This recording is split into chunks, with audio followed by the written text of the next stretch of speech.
Hey, welcome to the Resistance broadcast, everybody. We have a short, succinct, nicely packaged episode for you here today where we're going to talk about a couple of news stories that we couldn't get to because I'm doing a lot of interviewing lately. Yeah, I've been very busy with the interviews. If you've checked it out, you know who we are, John and Lacey. It's good to be with you all. But yeah, so we interviewed Christopher Ford, co-creator, showrunner, and writer for Skeleton Crew. He was amazing. So great good. to talk to. He gave us like an hour, amazing stories, things that we never heard before. So funny. He's so funny. Yeah, he just like, and people said like, oh, it was like you were talking to an old friend. I'm like, that you could thank him for that. Like he was so cool to talk to. That's just him. And then Mick Giacchino, Maestro himself, composer of The Penguin and of course Skeleton Crew. We did about over an hour with Mick, and that was just as great. And he was just as down to earth. It's like everybody who we've come across who's been involved with Skeleton Crew, and it's not limited to Skeleton Crew, but are just like really kind, generous, good people, and that you believe all the stories they said about the culture on that set and in making that show, and it shows because I loved it and Lacey loved it, and I think a lot of our listeners loved it. But so long story short, because of those interviews, we haven't been able to get back to the news shows, but our next episode, which will come out on February 6th.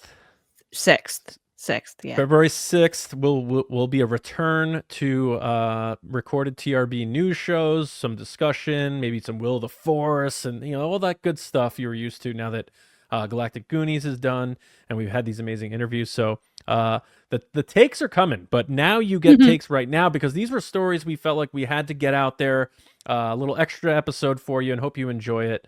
So Lacey, the first story that we're going to get into is just a rumor. Online scooper Daniel RPK is putting his name out there saying that Ewan McGregor has found his way back to Star Wars again. We know he's been talking about wanting to come back. He wants Obi-Wan season 2, but for now he's going to settle, according to this rumor, if you believe it, for an appearance in Ahsoka season 2. My mind knows exactly where that's going, but Lacey, I'm going to throw it to you. One, do you believe this rumor? Do you do you have like a percentage that you believe it? And two, if he is in it, what do you think we're getting?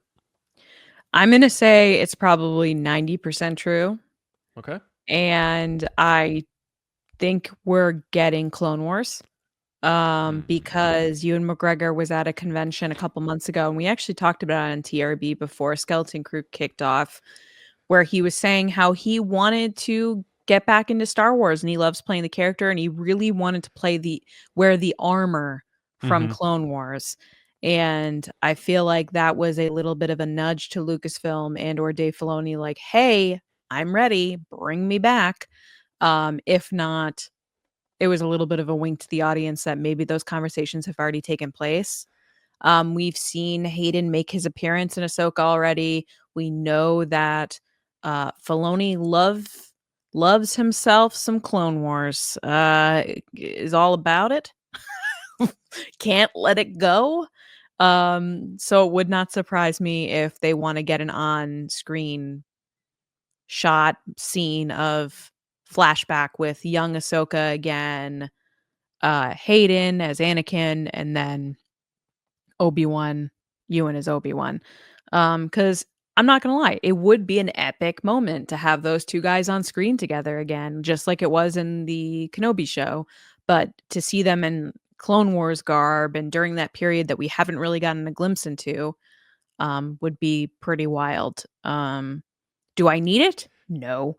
Will I enjoy it? Yes. So I'm gonna say this is probably true. Yeah, I'm with you. I think it's definitely going to happen. And my mind immediately goes to the Anakin sequence in the World Between Worlds with Ahsoka in season 1, where we get that Clone Wars flashback with the young Ahsoka and him.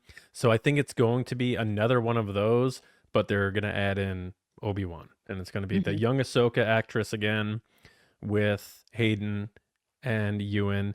and it's going to be this explosive. It's going to be the highest watched episode of the season. It's going to be one of the highest watched episodes of Star Wars TV.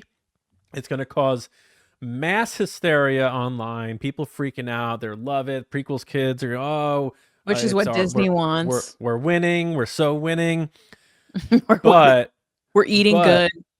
Yeah, but I'm a little Clone Wars out, and I do like Ewan wanting to be involved in Star Wars, but now it's starting to a little bit feel like they're just finding ways to get him and Hayden in because that generation of fans are vocal and they want it.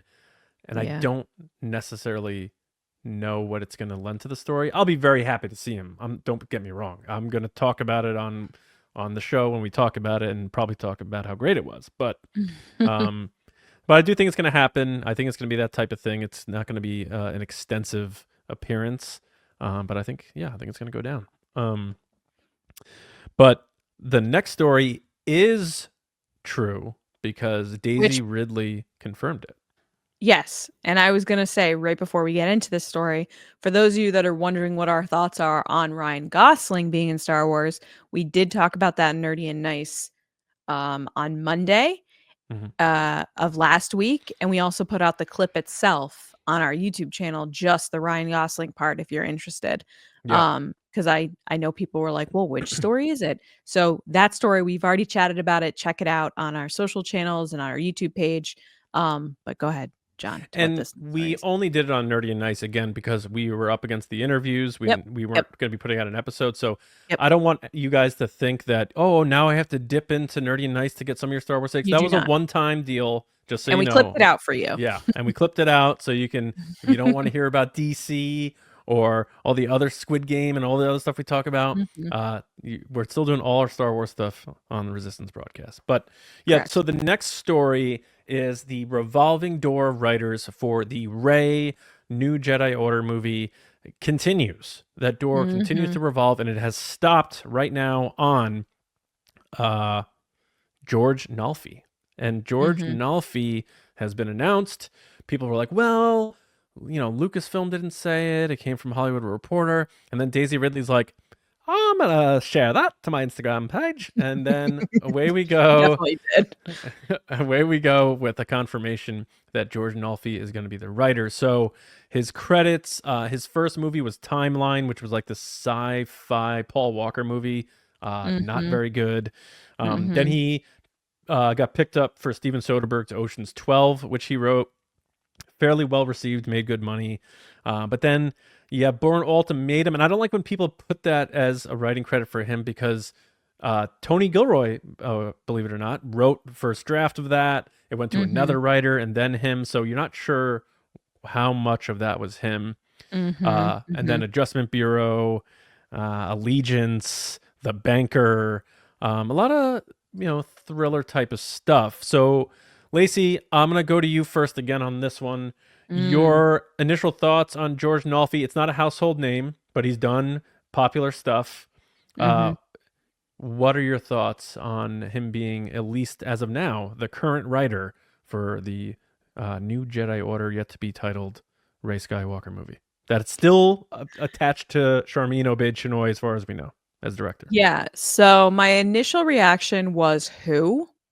Who is that? Because this Rey movie could potentially be the kickoff of the next trilogy, and you're getting a writer that I've never heard of. Not to say that that's not possible to have a writer that is talented and very good at their job, that I've never heard of. But I don't know. The other two I've heard of, the other two people that were attached to this. And they have, amazing, acclaimed fan favorite things attached to their names where I don't think that George does. No offense, George. Ocean's 12 is not something that someone's like, oh my God, Ocean's 12. And I'm not going to lie. The fact that it's so much spy stuff is leading me to believe that is the Rey movie going to be a spy specific thriller, like an action adventure spy film where she's like sneaking into stuff like Obi-Wan Kenobi. And because why do you bring a guy that's so specific into spy thrillers into a Star Wars movie? It doesn't seem to fit, to be honest. Not really something that off the bat I'm like, yeah, that seems like an excellent choice. I see also he directs, so I'm wondering if they're gonna try to pivot him into a writer-director scenario for this movie. I'm going to be honest, and I don't know if people are gonna like this honesty, because I think we've talked about this before, John. I don't think Charmin is doing this movie. I think that they're pivoting her out, but they're doing it strategically in the PR way, which is they're waiting for the Just don't talk Filoni about it. No, the Mandalorian Grogu movie is locked. It's done. They're in post-production. That Mm-hmm. movie's coming out. There's nothing to Yep. panic about that one. No, Favreau, Now baby. they're talking about this Sean Levy, Ryan Gosling stuff. Again, we talked about it on the channel about that coming out. And not only is that coming out, they're gonna fast track that before this one because this one seems to be a hot mess.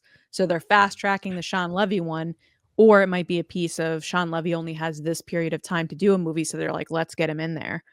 I could see that if they push Sean Levy's Ryan Gosling movie before this, that they could then pivot Charmin out because they could be like, well, now it doesn't fall into her schedule.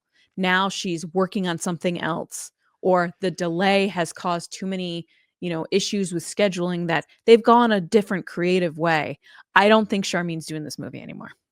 And Yeah. I think this movie is all over the place because it feels like Lucasfilm is trying to get it right, which I appreciate, but it seems like they're kind of panicking a little bit because they're going for 3 different writers.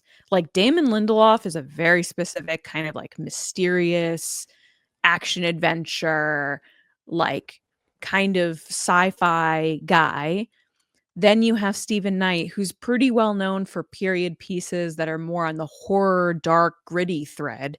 And now you're kind of going to the spy thriller guy. So I'm not really sure where this story is going. I couldn't even guess based on the people that they've chosen so far. Yeah, it's just kind of all over the place. I don't know what your thoughts are, John. I know you said you had some interesting I don't know, Yeah. threads to pull. So there's a lot. So like, I don't even know like my starting point, but it's like, just looking at this movie when it was announced, and then they Mhm. bring out Charmin Obaid-Chinoy. She's never done a movie before. She's done very serious documentaries. So you're like, okay, we got a serious director. She tells personal stories. So this is going to be a personal movie for Rey. Okay. And then you see Damon Lindelof is hired to write it, and then he leaves.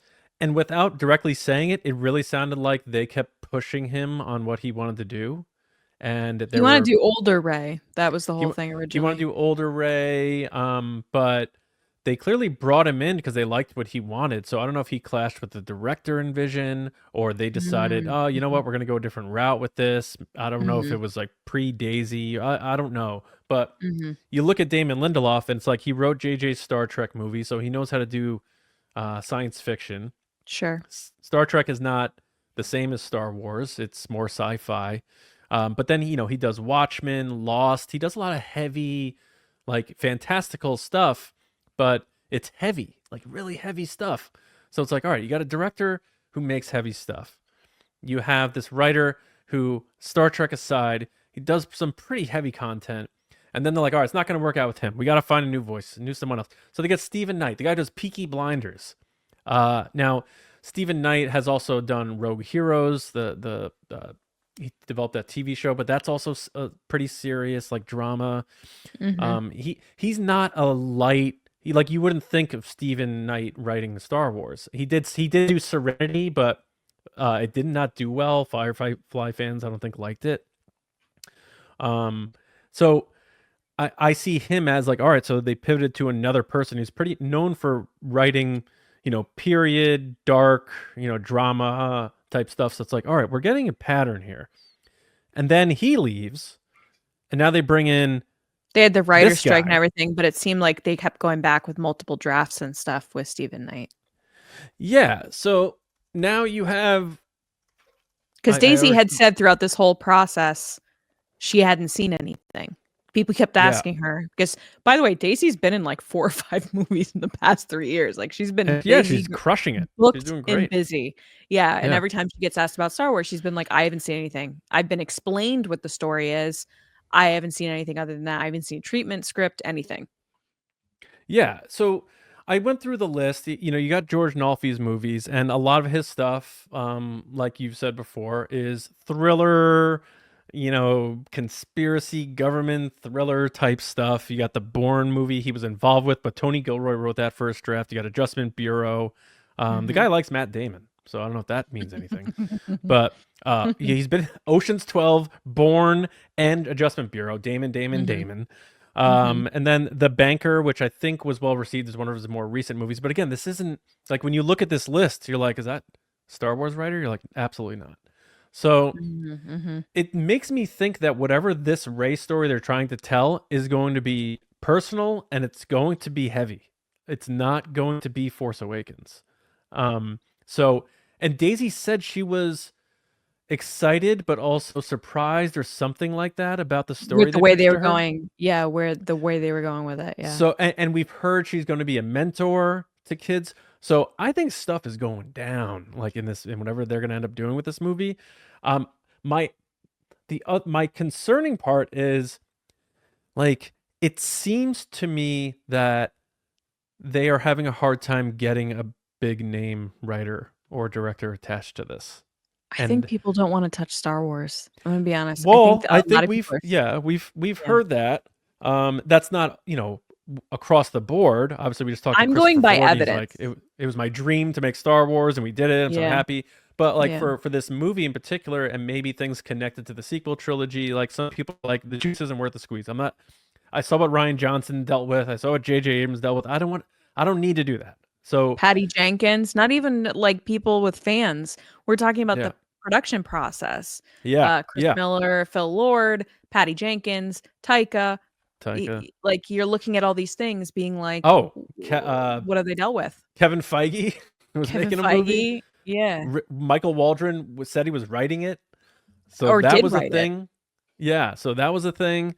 So when I look at these names, like if you erase the past like few years of all the drama with Star Wars and stuff, and you're like, they're making a new Star Wars movie, and it's like, all right, who's writing? It's like, well, we got Damon Lindelof. All right, you know, that guy's, you know, he did Lost, he did Watchmen. It's like, okay, he did Star Trek. And it's like, oh, never mind, we're doing Stephen Knight. It's like, oh, the Peaky Blinders guy. Well, oh, all right, okay, all right, we'll see where this goes. And then you're like, no, never mind, we got George Nolfi, and you're like, what is going on?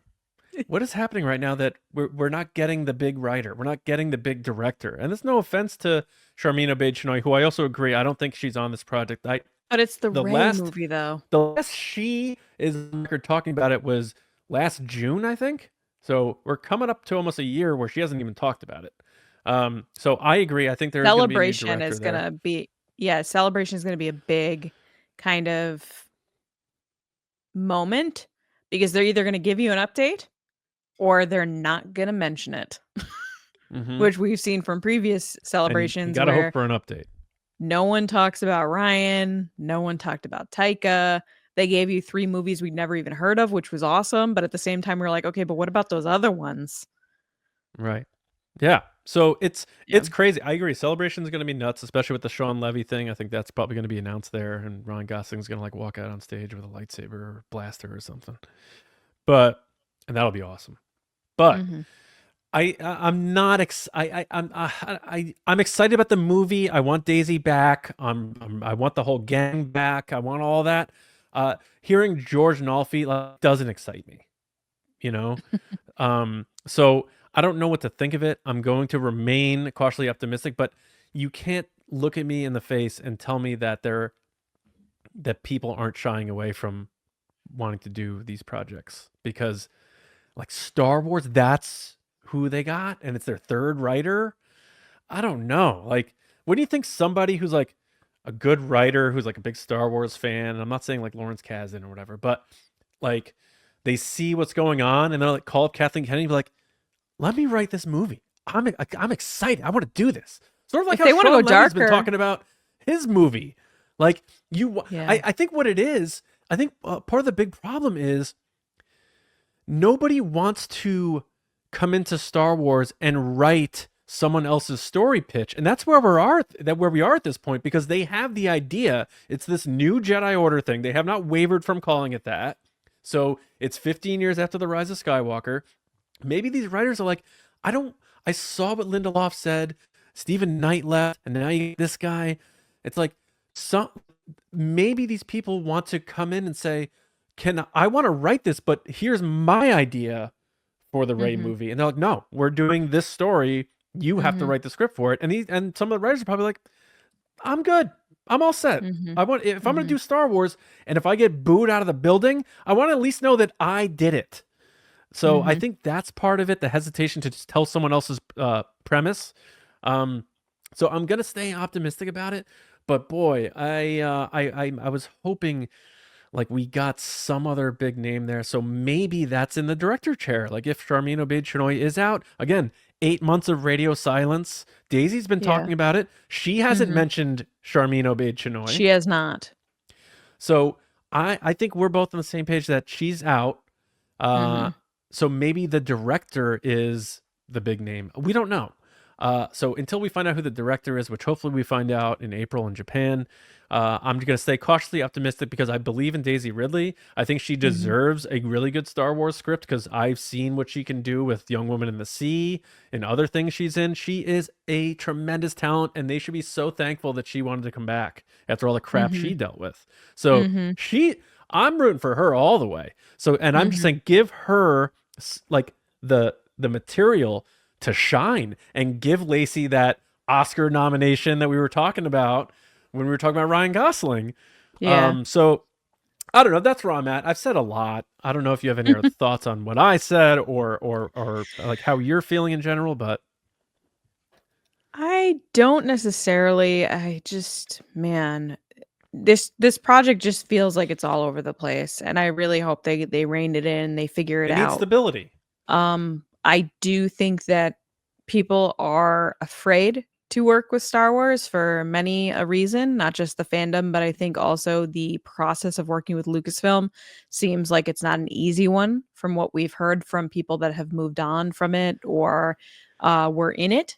They said, hey, you got to go through this process. This is how it works. I'm sure Disney's not that necessarily that easy, especially now with all these changes going on with Bob Iger and the focus of going from streaming to the theater and the pressure to deliver on box office. And, Bob Iger saying, hey, we're not here to give messages. We're here to entertain and stuff. So that's already kind of setting a precedent that don't come in here with certain themes or things that you want to talk about, which is part of the creative process. We want you to stick to an entertaining vibe, which if that's what they're going for, this guy has done entertaining films. I just feel like, as we often say on this show, that Star Wars is one of the greatest movies of all time. Star Wars, Empire Strikes Back, Return of the Jedi, like those three movies are some of the best movies of all time. And because they did something new, they did something different, they pushed, technological advances as well as stories that we've never seen before. They didn't focus on nostalgia or fan service because they were setting that bar of what is different, is new, is unique. And I hope that Lucasfilm continues to strive to, obviously stay true to what Star Wars is, but do something different. Don't keep doing the same thing. Don't give me New Hope 4.0. Like, I want something different.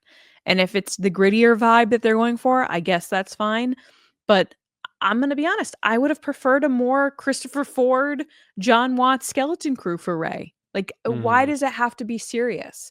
I think sometimes Star Wars takes itself too seriously. And not even that. I think Lucasfilm and Disney take it too seriously and forget that it's supposed to be a fun, fantastical space adventure.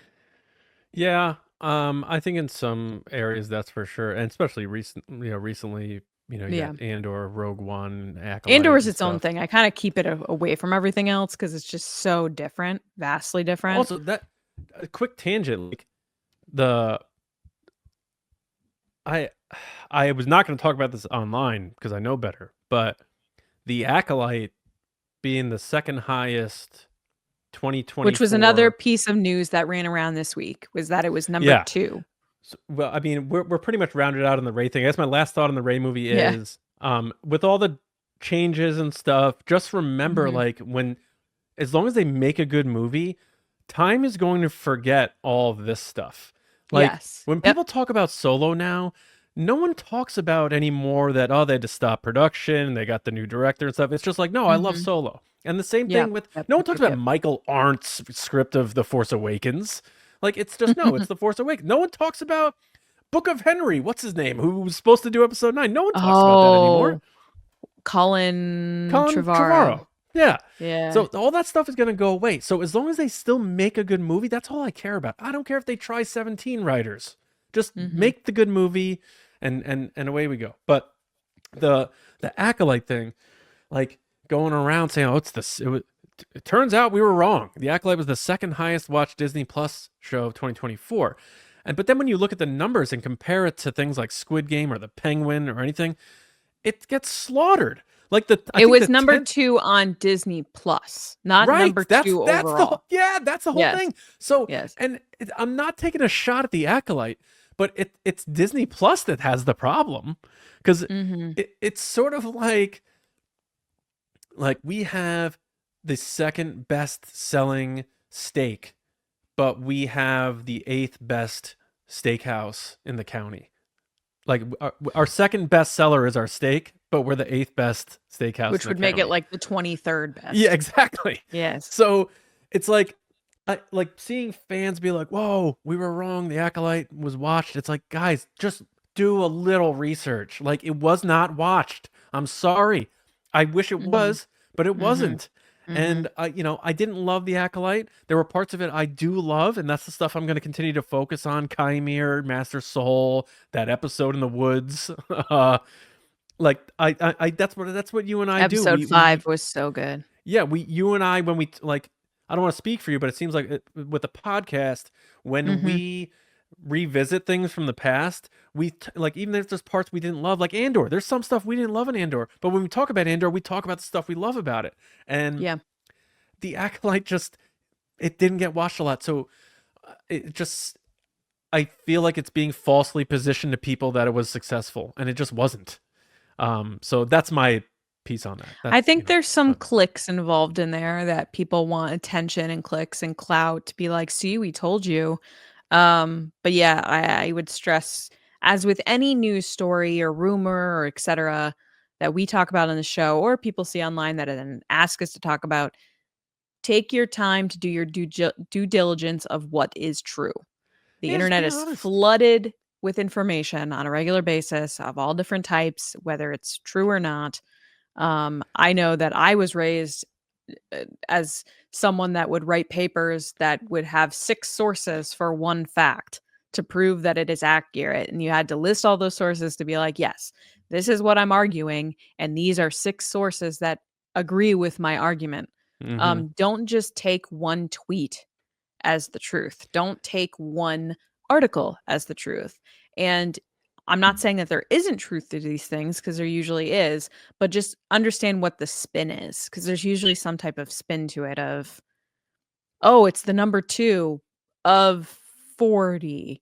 Like, like, come on, Right. guys. And that's the thing. Like, some of the tweets were completely factual. It said, but in like big letters, "The Acolyte, the second most watched show on Disney Plus." And at face value, if you're like a casual fan, you're like, "Oh, I heard that show did bad. That's interesting." But that's because those people don't realize that Disney Plus is not doing well from a viewership standpoint. So it's not like people were misleading, but there were definitely people who we know better, who were trying to Mhm. position it as, they just canceled it for no reason. See? And it's like, no, that It 2.7 is not cost a a lot of, lot yeah, of money. It 2.7 cost billion so minutes. much money, and it didn't amount to views. Yeah. At the And like end of the day, 2.7 billion total minutes for a show. It's like, I yeah, mean, we say this every time about these shows and movies and stuff. As much as we love about everything about them, we care about them, they mean so much to us. At the end of the day, it's a business. And if the business doesn't have a return on investment, if it's not making money, if it's not getting the views they want it to, they're not going to pick it up. They're not going to keep it around. yeah. It's not going to happen. And unfortunately, it didn't get the views that people wanted it to get. No. And that can be said seemingly the same for Skeleton Crew, which breaks my heart because that series is so good. So I'm hoping it gets a slow burn, kind of like Stranger Things did in season 1, where people pick it up later. Yeah. But Yeah. it's tough because not a lot of people are making choices now in kind of the economic landscape of what streaming service they're going with. It's getting expensive. Netflix raised their prices by like $2-3 this year already. So people are going to Yes. make choices, Yeah. and if they're going to make choices, they're going to cut things. And if you don't watch Disney and you don't have kids and watch Bluey every day like I do, you're probably not going to keep Disney Plus around. Yeah. Disney went up too. And Yeah. you know, there's also like the last thought on this before we turn this into like a full episode. But the last thought on it in regards to the streaming element is, you Mhm. know, sort of like how there might have been a slight impact on Solo from The Last Jedi because it did split casual fans and like there were people who like didn't like that, so maybe they didn't go see Solo or Solo was I too think it was soon more after. Avengers and Deadpool. It was a lot of things, Yeah. but I think a small part of it is we just had a Star Wars movie 5 months ago. I didn't Yep. like it. I'm gonna Yep. skip this one. And Yep. then with this one, it's like Acolyte comes out in June. Yep. 5-6 months later, we have Skeleton Crew. People didn't like. I'm talking casual fans. I know there are people who love the Acolyte, and there's like a pocket of fans who are like Acolyte, the best. I'm like, yeah, right on. But overall, not watched well. My brother, he's my barometer for casual fans. He tried it, couldn't get through past 2 episodes. He's out. Skeleton Crew? No, he likes Skeleton Crew. Acolyte. Acolyte So had so much marketing too compared to Skeleton Crew. Skeleton Crew had nothing. well, that's the narrative on Acolyte was that the haters stop people from watching. It's like, well, no, its debut episode was pretty highly viewed and Yes. people left. So I guess my point is Skeleton Crew could have gotten dinged a bit by people's reaction to Acolyte. They're like, oh, it's another Star Wars show on Disney Plus. I didn't like that last one. I'm going to wait till I hear what happens with this one. So maybe Skeleton Crew gets momentum. And I'm not trying to beat up on the Acolyte, but those are just the facts of the numbers. I'm never rooting against Star Wars. I wish Acolyte Mhm. was amazing. I wish it had Mhm. 5 gazillion views, but it didn't happen. And that's all we're saying. Mm-mm. Mhm. But that's it. Any other thoughts before we get out of here, Lacey? No, I think, we're just at the beginning. We're in January here in 2025, so I'm interested Whew. to see what comes out of here with Celebration 3 months away. Can't believe it. I can't Um, either. and Andor, which I'm not going to say what it is, but spoiler alert, uh, we have a new name for the Andor show. Oh, That we're excited to announce eventually. So we're gonna break tradition here. We didn't have one for the first season, but we have one for the second season. well, hopefully we don't get sniped, but Why would he get sniped? well, if someone else, That's why I'm not gonna say it. I'm not gonna say what it is. yeah. But now people are But gonna be like, oh, I gotta name my show. I'm John did a good job. He once again came up with the what? No, go on. He once again came up with the name. I didn't come up with it, John did. But Well, it's a team effort the around best here. the best is our chats where he comes up with something and I'm working on something else, so I don't immediately respond, and he's like, Just sit with it. Just sit with it. I said, let it grow Just on think about you. it. Just let it." And I it's just because I was doing something. It's not that I had seen it and been like, "Oh, that's stupid. I'm moving on." It's like I was literally working on something else. So I come back and I'm like, "Yeah, that sounds great. Okay." And he's like, Just Yeah. let it. Just hear me out." I'm like, "I've No, already I said." think you wrote. I'm confused. No, that's what you say. So are you being Oh, yourself? oh, You acting I your guess so. Yeah. All right. No, but other than that, we have some really cool stuff coming up. We're already planning for our next merch collection coming in February, so stay tuned for that. Pick this up while you're Um, at it. might be a brand new design.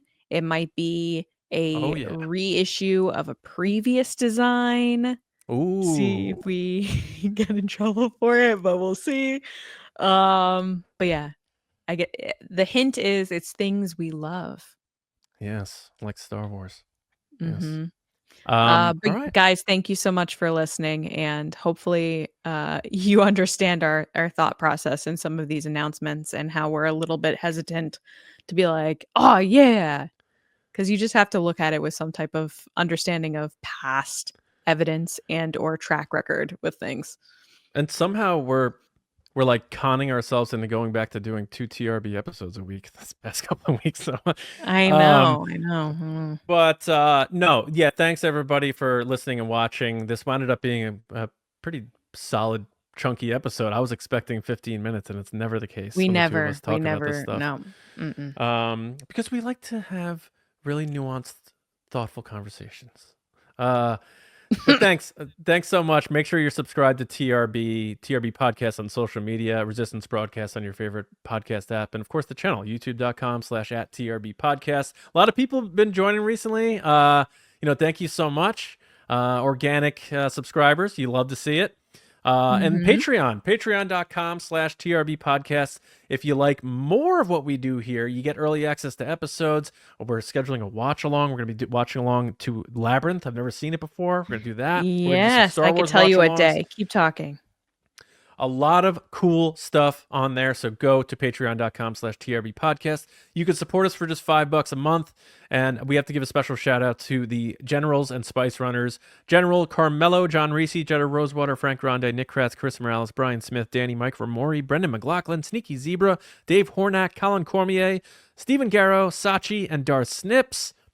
And the Spice Runners, David Probus, Neil Shah, KENDALL, GELNER, Andrew Staley, Jeremy Myers, and the THEFORTWORTHIAN. And however you support TRB, thank you. Thank you for listening. Thank you for hanging with us. And also another special thank you to everyone who joined us as guests on Galactic Goonies for Skeleton Crew this past season. It Mhm. was a lot of fun. Mhm. Lacey, where can people hit you up, and what is that date for the watch along? People can join us for a watch along of Labyrinth for the very first time with John. It's one of my Well, favorite you're going to movies of be all there. Make sure that's understood. I'm there too. It's Yeah. one of my favorite movies of all time. Grew up with it. It's in my top easily 10, maybe 5. I've never John seen it. has never seen it. And I We're like doing it David Bowie. on February 25th. It's basically my birthday present. Is watching this movie. Right. I'll make Uh, be popcorn. We should each make popcorn. okay. I don't I'll probably just pour it. I buy popcorn already made. Oh, nice. Nice. Is that lame? That's kinda lame, but It's a little lame. Yeah. it's Yeah. I buy the popcorn that, is Like the smart food? lesser evil. No, it's the one that's made Oh. in Danbury. It's so Yep. good. Yep. Yep. Sponsor us, please. Anyway, people can find me at Lacey Gilleran on all social media channels and at It's Lacey Gilleran on TikTok, also on TRB Podcast social media feeds, Nerdy and Nice Pod. But yeah, we're really excited for what's to come. We're working on a lot of stuff. Long list. It's gonna be great. Yeah. Yeah. Gonna be incredible. Incredible. Johnny Hoey for me on Blue Sky, on X for my trash talk, and my movie pod, Just Like the Movies. We did Office Space last week. And yeah, thank you everybody very, very much. We will see you on Thursday for a regularly scheduled Resistance broadcast. Make sure you check out Nerdy and Nice. And yeah, until next time, we'll see you around, kids.